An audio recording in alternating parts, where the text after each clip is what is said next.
I stand on a burning helipad. Rain soaks my hair. My chainsaw roars.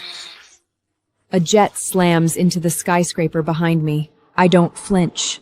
I dive into the smoke. The hangover feels like a drill in my skull. I wake up in the royal penthouse. The room is a wreckage of feathers and crystal, but the sound from the balcony makes my heart stop. It's not party noise. It's a wet, rhythmic screaming. A zombie waiter snaps a dead man's spine back. With a sickening pop, his jaw unhinges, tearing through a guest's throat. Blood sprays the DJ booth like a fire hose. Wake up! I scream at Lexi, grab a heavy crystal decanter. The penthouse elevator chimes. The doors slide open to reveal a wall of gray, bubbling flesh. 5 ghouls spill out, like a landslide of rot. I throw the decanter, shattering the lead monster's face. But it doesn't slow down. Go! I grab Lexi. We're trapped. Suddenly, a shadow swallows us. A runaway float. A giant clowned head attached to a crashing chopper, smashing through the living room glass. Shards and gold dust explode inward. The shockwave blasts the monster's back, throwing us into the hallway. Just as the ceiling collapses, a human eye dilates until it's a void of pure black. The man thrashes, his back snaps. Black bile sprays against the camera lens, melting the glass. I drag Lexi into the master bedroom. Fists slam into the wood, shattering the lacquer. We're dead. Lexi's breath is shallow. Find a weapon. I order, ripping a curtain rod from the wall to make a spear. Glass rains down from the skylight. A man falls through the roof, landing on the coffee table. It's Jax, tangled in climbing gear. I see the hole in his trousers. Purple blood hisses on the carpet. His veins are turning black. Liar. Before I can strike, the room shakes. Through the window, a holographic billboard ignites. I am declaring... Suddenly, a zombie Secret Service agent lunges at him. The president is eaten alive, all broadcast live on a 50-foot screen before the signal cuts. Jax begins a wet cough. His eyes are pits of ink. He grunts. His shoulder pops out of its socket. Run! With a wet tear, he raises a flare gun. I grab Lexi and dive for the balcony. The moment he pulls the trigger, magnesium fire ignites the room. Behind us, blowing us into the open sky. I drift through a wall of fire, crushing 3 sprinters against the concrete. Covered in blood! I scream into the furnace! We slide down the fire escape. Into the VIP garage. I spot a matte black G-Wagon. I smash the window, then hotwire it. That's when the stairwell door bursts open. Burning infected charge us. I slam it into reverse. The tires crush their skulls. New Orleans is a war zone. Burning floats block the intersections. We round a corner and a tank rolls into view. It fires, blowing the storefront next to us into splitters. Purification protocol! I yell, swerving into a narrow brick alleyway. It's a trap. A garbage truck blocks the exit. 20 infected swarm the car. They hammer the glass, cracks appearing. Suddenly, a figure appears on the truck. Dash. He looks like a predator in leather biker gear. Open the sunroof! I hit the button. Dash leaps onto our roof, racking a shotgun shell. Bang. Bang. 2 headless bodies slide off the windshield. He swings inside upside down, grinning with a gold tooth. Nice car. Move over, I'm driving. Not a chance. I shove Dash off the roof and floor it. But the G-Wagon is dead. The tank shell pierced the radiator. Out! I scream. We sprint into the chaos. An armored prisoner bus is ramming a path through nearby traffic. I sprint, heaving Lexi up the rear ladder, onto the move roof. Dash is on a stolen Ducati. He hits a gravel ramp, launching the bike into the air and landing hard on the roof. No one ditches me. A lanky ghoul claws its way up the side, grabbing his barrel. Dash snaps its arm, but the weapon drops. Truce! Or you go for a swim in the bay! Deal. He smirks. The bridge is out, a 50-foot gap over the water. The driver is dead. The bus is accelerating toward the abyss. Hold on, we're coming up on a jump. Hang on! We hit the ramp as the multi-ton bus goes airborne, flying over the dark water. Darkness. A red flare hisses to life. In a football stadium, revealing hundreds of eyes shimmering with hunger. The bus crashes on the other side, smashing through the stadium gates. We scramble out. The Superdome is a fortress. Searchlights sweep the ground. Ahead, a family fails the scan. Flamethrowers incinerate them instantly. Blend in. We squeeze through the checkpoint. Inside, 50,000 refugees are packed together. The heat is stifling. I spot a man named Colt, arguing with guards over his compound bow. The containment has failed. May God save us. Lights go out, pitch black. Then the gates to the field hum open. The guards aren't protecting us, they're locking us in. Colt fires a flare arrow. The red light reveals the truth. The field is packed with armored infected. I flip over the edge, diving into the abyss of monsters. To save. Double-barrel shotgun, pressed right between my eyes. A finger tightens on the trigger. A bead of sweat slips from my nose, hitting the cold steel. We burst from the sewers. Lungs burning. The city above a furnace of fire and shadows. We need weapons! He leads us toward a low brick building. Briggs Armory. Rotting hands claw at the entrance. Colt lags behind. On his back, his terrified little sister, Pip. Open up! Open up! We're not bitten! I scream. I crush a ghouled skull with a loose brick. The deadbolts slide. We stumble inside, thinking we're safe. But I find a shotgun barrel level with my face. Briggs.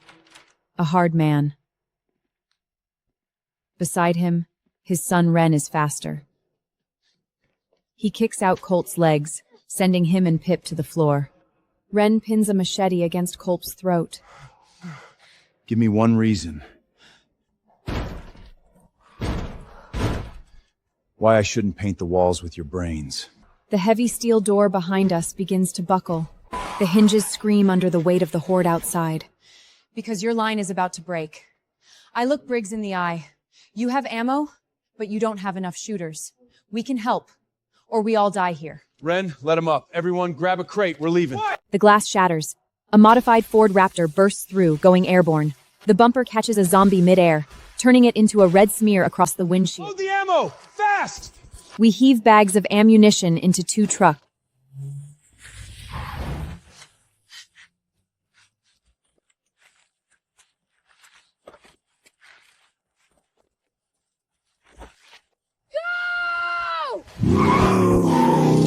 We blast out, tires spinning in a slurry of blood. The streets are a labyrinth. A yellow school bus lies on its side, wedged against a sedan. Ram it. Too heavy! We need to move that sedan! Hit the fight! We need to move that sedan! The horde is a running wall of death right behind us. Ava! No! The handbrake is on. Riva, he's free. My boots skid on the asphalt. Its teeth are inches from my ankle. We scrape through, losing a wing mirror. Push!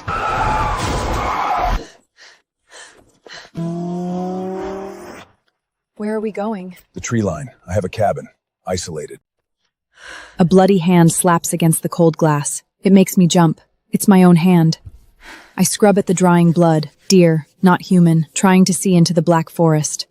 This cabin was supposed to be a sanctuary, but now it feels like a barracks. Briggs turned his vacation getaway into a fortress. Scenic windows are boarded up with plywood. The dining table is covered in heavy weapons, like fine silverware. The air is thick with tension. Check the rations. Briggs barks, pacing like a drill sergeant. Half a can each. No exceptions. In the kitchen, Lexi is trying to make a stew. made from canned beans and hope. It isn't enough, she whispers to me. Pip is still growing. Her hands shake as she stirs. She stares at the empty bowl, like she's starving. I step onto the deck for air. The mountain air is clean, but it carries the scent of pine and rot. Colt is there, sharpening a hunting knife. The rhythmic sound is like a lullaby. You've got it wrong, He says softly, correcting my grip on my own knife. His hand over mine, warm and strong, calloused and rough. For a moment, the apocalypse fades. Show the blade. Be ready to strike. Do not hesitate. The door slams open. Briggs comes out and tosses me a heavy 9mm. Bang. The recoil vibrates through my shoulders, rattling my teeth. Hot blast stings my cheek, but I don't drop it. The sun is a hammer, beating down on this makeshift range. My dress is soaked with sweat and grit.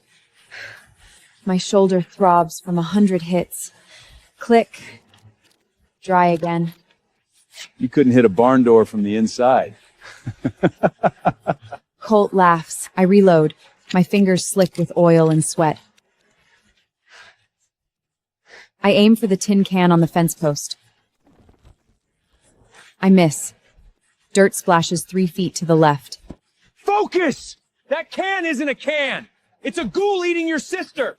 You want to watch her die because you're weak? Fire blooms in my chest, hot and blinding. I don't aim with my eyes. I steady my breath and lock my elbows. The can flies off the post, spinning into the tall grass with a sharp metallic clatter. Finally. But it cost us 20 rounds. We can't eat bullets, Ava. Training's over. Pack it up. Tomorrow, we do it for real. A blur of mossy camouflage lunges at us with a scream like tearing metal. We're deep in the tree line, tracking deer trails for fresh meat. The forest is silent. Too silent. Not even the birds are singing. Jax is on the point, rifle in hand, confident. He steps over a fallen log. The ground beneath him moves. That's not the ground. It's a creeper in full camo gear. It tackles Jax before he can even scream. His rifle spins away, landing out of reach. It's on top of him, gnashing yellow teeth inches from his throat. Shoot it! Briggs yells, but he's too far back. I raise my pistol, my hands shaking violently. Through the sights, I see the monster, but I also see a man. On his rotting finger, a gold wedding band glints. He was someone's husband. Ava! Help me! The shaking stops. The world narrows to the front eye. I'm not killing a man, I'm saving one. The creeper's head snaps back. Black blood sprays across the autumn leaves. It falls onto Jax like dead weight. Jax heaves the body off, gasping, staggering back in the dirt. Thank you. He looks up at me. I look at my hands. They are steady as a rock. I feel a rush of cold. This is a gold mine. That's a graveyard. Last night, Pip cried because her stomach hurt from hunger. That sound, it breaks something inside of you. It makes you do stupid things. Stupid things like driving to the edge of the city to loot a Walmart. We going quiet.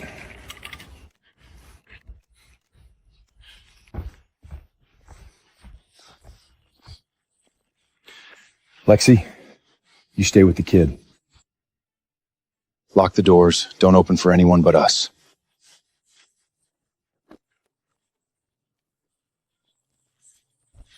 The drive is tense. When we arrive, the parking lot is a cemetery. Abandoned cars, carts, and bodies. But that store, the whole glass front is a wall of meat. Thousands of them pressed against the glass. They're dormant, packed in like sardines in a tin. They just stand there, waiting. Side door. Colt gave the signal. We move out.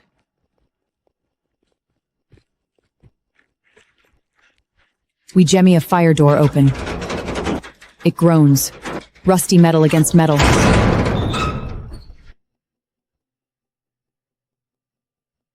We slip into the garden center. These are my wandering Lieblook at sight romps it. The smell of rotting fertilizer and death is choking. We creep into the main store. I grab a bag of rice, my heart hummering against my ribs. Clang! Jax turns too fast and knocks over a display of shovels. The sound echoes through the silent cavern of aisles like a gunshot.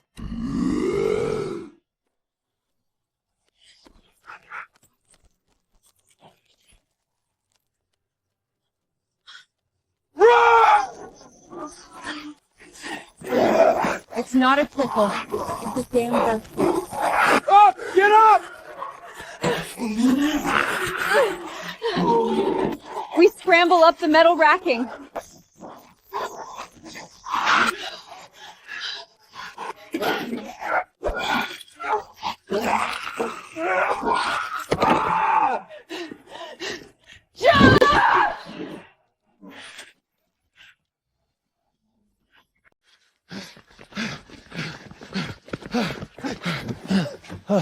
Radio Lexi. Tell him we're coming back empty-handed.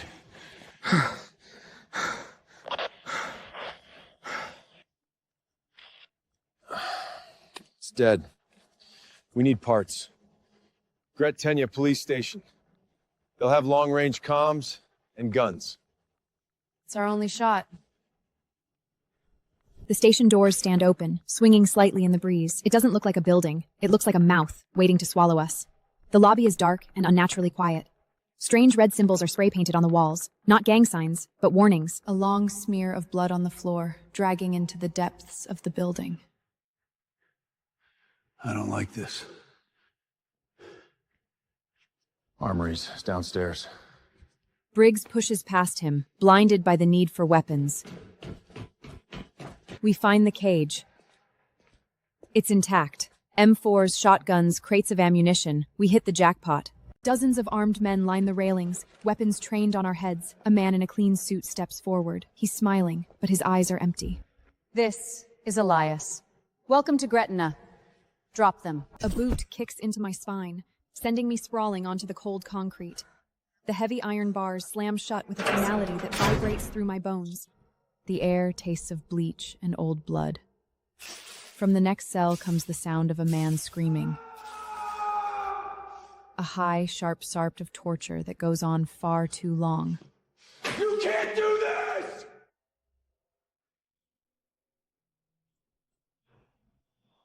Old dogs belong in the pouch.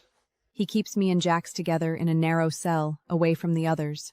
Across the hall, the guards are working on Colt. He's curled in a ball, protecting his head. But he doesn't make a sound. Stop! You're going to kill him! They finally leave him, a broken heap of meat on the floor. We're gonna die in here. Not yet. Jax whispers. He shifts in the corner, masking his movement. A bent paper clip and a toothbrush handle filed into a shred. I need a distraction. A big one. Can you scream louder than that? I see the flash of the pistol illuminate a guard.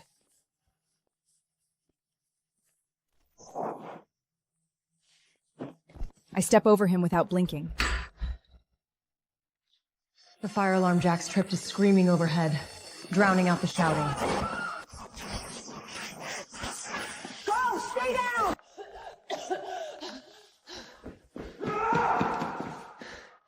I don't think, I react.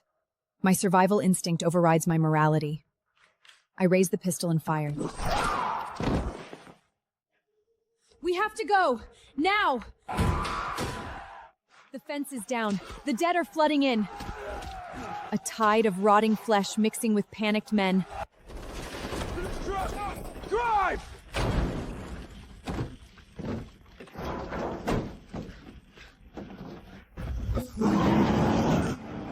His face is as pale as wet ash. I peel back the blood-soaked sleeve. The world stops spinning.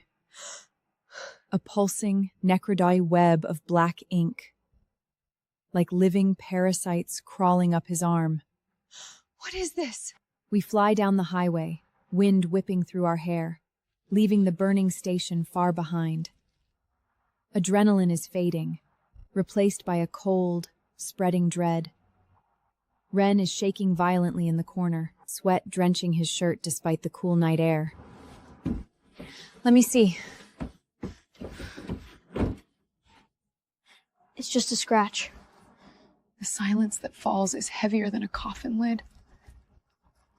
The bite is deep, seeping black slug. Black lines of infection racing toward his throat. No.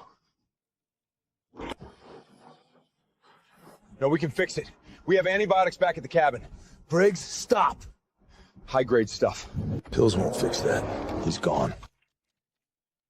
Don't you touch him! Run. The belts lock against the nylon rope as he fights. His jaw snaps open with a sound like dry wood splintering. His eyes roll back, leaving only milky rage. Stop the car! He's turning! But the fever hits Ren like lightning.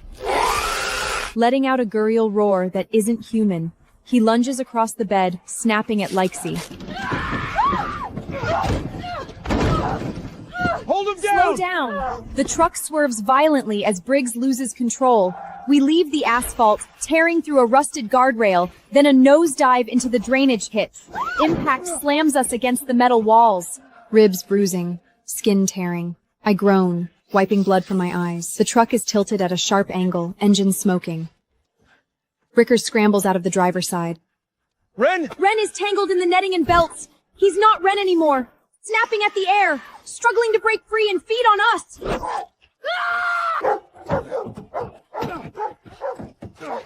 Briggs stands there, raising his revolver against the thing that used to be his son.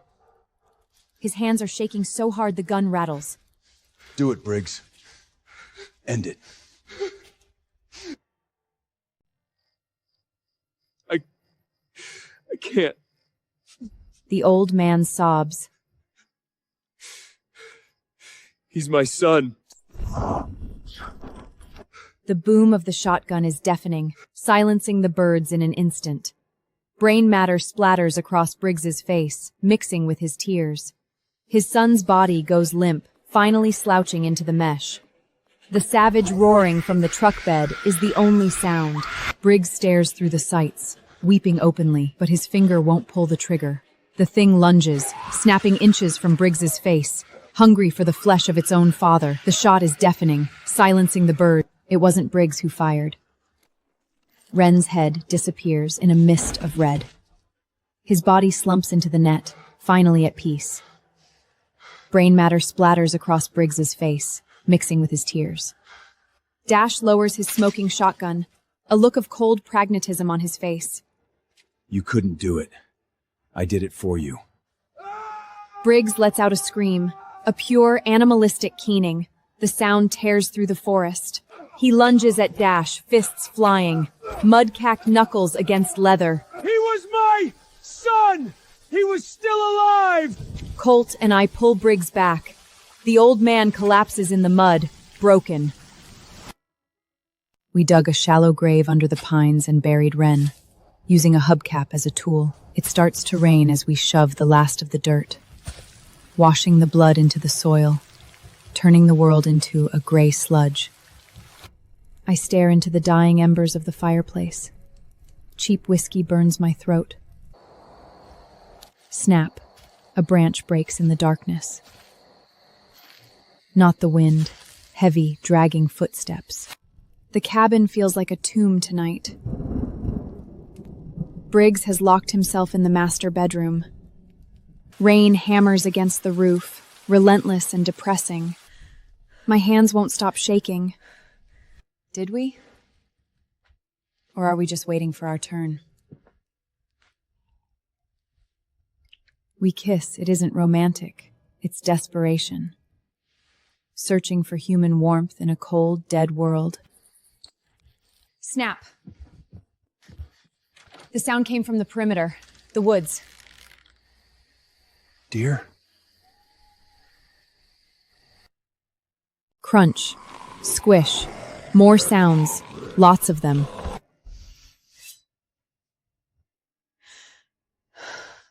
I stand up, the alcohol evaporating from my blood. That's no deer. Wake everyone up. Now. The front door explodes inward, splinters flying like shrapnel. A sea of rotting bodies floods the living room. They're here! Gray hands reach through the curtains, tearing them away.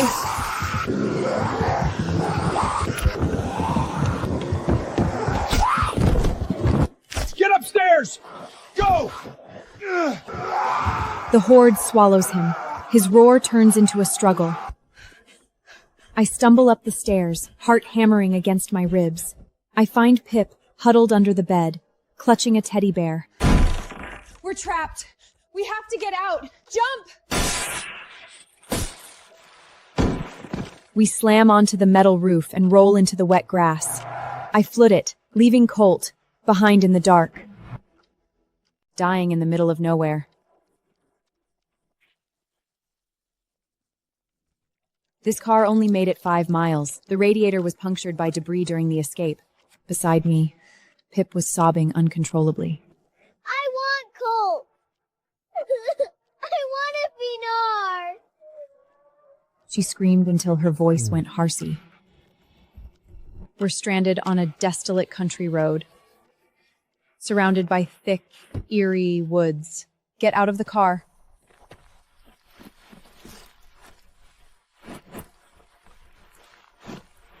The pack feels terrifyingly light. I'm not walking. I'm waiting for Colt.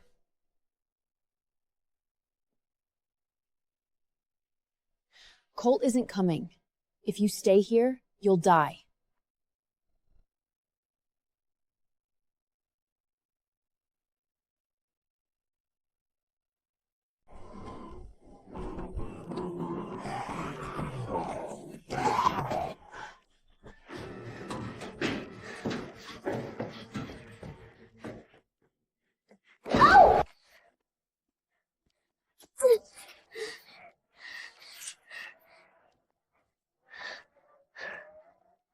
Let me see. It's deep, the flesh torn open to reveal muscle and fat. Dark blood is welling out fast. I don't feel good. I know, sweetie. I know.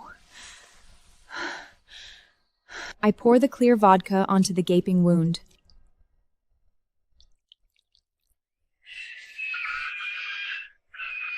Pip's scream startles the birds from the trees. I grip the glue tube like a weapon. We found shelter in an abandoned hunting cabin.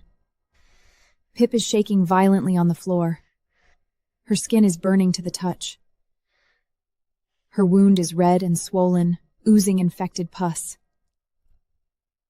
I lay out my only supplies. I hate you! Where's Colt? I want Colt! This is going to hurt. Colt isn't here. You have me. Drop the bag, girlie. I pour on the alcohol. She lets out a scream of pure agony.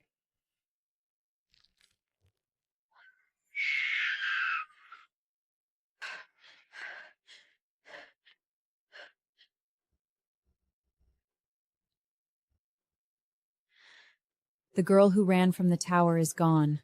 Only a survivor remains. I tucked her away in the shadows. I raided a looted pharmacy in a nearby town. The shelves were bare, picked clean by desperate people. Drop the bag, girlie.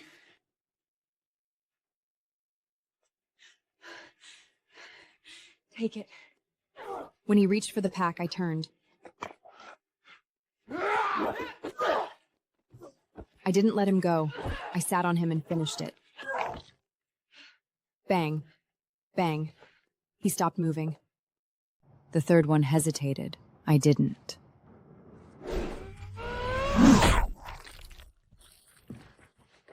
I found a half-empty bottle of antibiotics. It's not enough. There's a medical center in Gretna, Elias's territory. All right, I'm taking it all. My fingers closed around the handle of a fire axe. The streets of Gretna are crawling with the dead.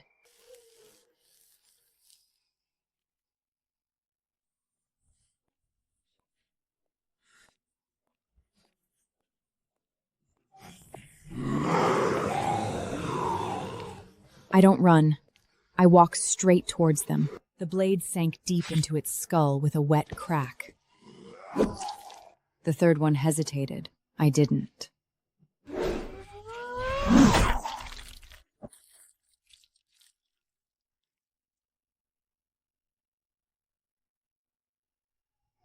Ahead, the lights of the medical center glowed. A beacon of danger.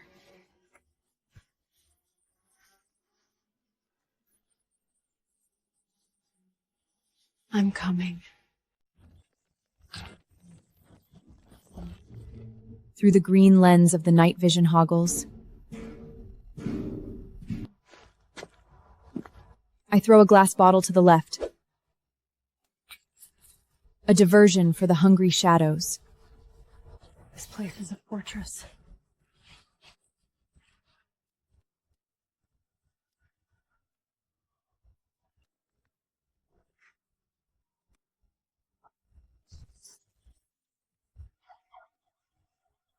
The alarm cut through the night.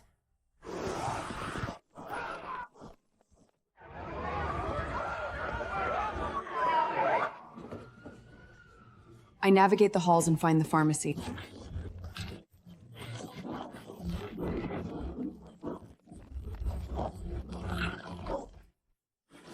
Mission accomplished. I turn to leave. Then I hear it. A low, pained groan from the vent above me. Ava. Faint and broken. But I'd know that voice anywhere. Cole. I grip my axe until my knuckles turn white. This time I'm not leaving him behind. It flipped through the air. It buried itself in his throat. The padlock snapped under my axe. I kicked the door open, the light from the hallway silhouetting my outline. The red blade dripped blood onto the floor. I followed the sound down to the basement. The air grew colder. A guard sat by a reinforced door, reading a magazine. His weapon was leaning against the wall. He saw me and reached for his radio. Hey! I threw a scalpel I'd taken from the OR. It flipped through the air. It buried itself in his throat. He went down gurgling, clutching his neck. I smashed the padlock with my axe and burst in. Colt was tied to a chair in the center of the room, beaten beyond recognition. One eye swollen shut, lips split. Ava. He crowed, his voice thick with disbelief. I cut his binds. Can you walk? You've got guts, girl. I'm going to enjoy breaking them. I raised my pistol and fired at the fuse box on the far wall.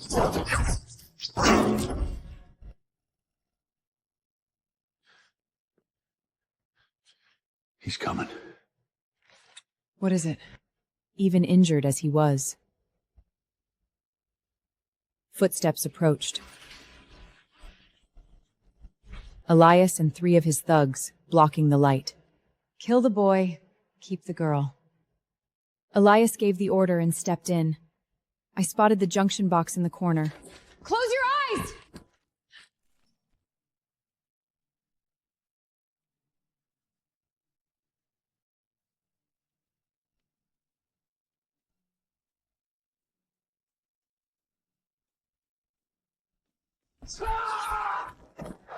Colt was moving too, tackling someone.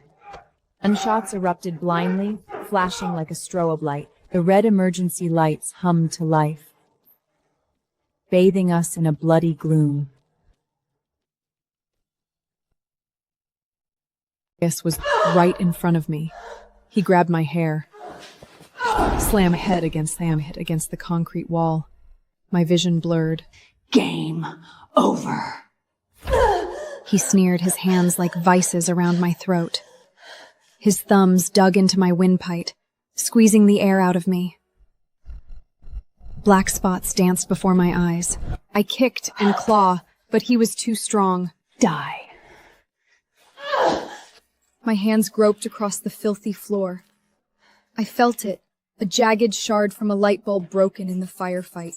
I gripped it tight, ignoring the slice in my own palm. I thrust upward with the last of my strength. The glass sank into Elias's neck. His eyes went wide with shock. His grip on me failed. A hot spray of arterial blood hit my face, blinding me. He stumbled back, clutching his throat, making a wet, gurgling sound. I gasped for air, coughing, my throat burning. I stood up. I picked up my axe. Elias fell to his knees, looking up at me. He pleaded silently as his life leaked onto the floor. Purge protocol. I brought the axe down. The head rolled. The tyrant was dead. It was over. Covered in blood that wasn't mine. Pip came running toward me, screaming my name. Cowards. I drove the stolen medical van back to the hunting cabbage. Colt slept in the back. I rushed to Pip. She was barely conscious, white as a sheet. I pumped her full of antibiotics, cleaned the wound properly this time. Ava? I'm here. We're safe. Colt limped into the cabin, leaning against the doorframe. Pip's eyes went wide. She let out a sound, pure joy, and tried to stand. Colt dropped to his knees and caught her. He buried his face in her messy hair, sobbing. I looked out. It was the Raptor. Dash was in the passenger seat. "Where's Briggs?" I asked, looking at the empty back seat. Dash just slowly shook his head. He stayed behind to die with his son's ghost. The armored convoy thundered down the highway, plunging through a line of the walking dead without slowing down. I kept my hand on the axe handle, ready for whatever comes next. We scavenged Elias's compound, weapons, food, fuel. We had a new ride, a SWAT MR rack that felt like a tank. I sat in the passenger seat, watching the broken world fly by. My hands were calloused, mapped with thin white scars. Dirt was crusted under my fingernails. Colt was driving. He reached over and took my hand. His grip was strong, steadying. I squeezed back, feeling the rough skin of his palm. The radio crackled to life. Survivors, head north, zone established. It could be a trap, or it could be hope. In this world, they look exactly the same. What do you think? I looked at Pip, sleeping in the back. Then back at the road ahead, littered with the dead. A safe place. I think we find out. The plow hit a stray, turning it into a red mist. The world didn't get better, but we got stronger, and that's enough.